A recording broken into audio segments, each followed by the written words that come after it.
قربانی کے دن قریب آ رہے ہیں تو اس کے حوالے سے کچھ مسائل عرض کرنے ہیں۔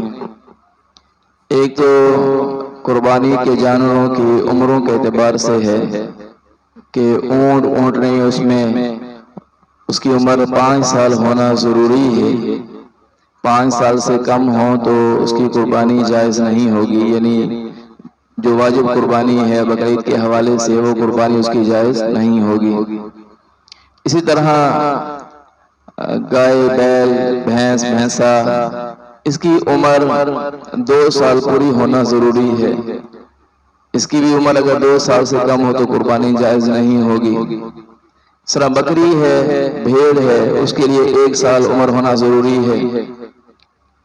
ہاں، بھیڑ میں یہ ہے بکری کی عمر تو 1 سال پوری ہونا ضروری ہے، اگر 1 سال سے کم عمر ہوگی تو اس کی قربانی جائز نہیں ہوگی۔ اس طرح بکرا بھی یہی حکم ہے، لیکن بھیڑ اور مینڈھا اس کے بارے میں حکم یہ ہے کہ اگر یہ 6 ماہ کا ہے اگرچہ، لیکن اگر اس کی جسامت اتنی اچھی ہے کہ اس کو سال والوں میں چھوڑ دیا جائے تب بھی یہ ان کے برابر نظر آئے تو ایسی حالت میں اس کی قربانی کرنا بھی جائز ہوگا۔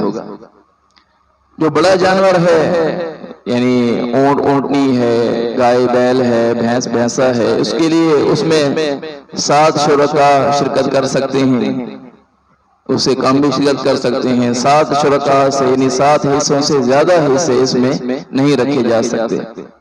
بکری ہے، بکرا ہے، بھیڑ ہے، مینڈھا ہے، اس میں یہ ہے کہ اس میں ایک ہی آدمی کی طرف سے کافی ہوگا۔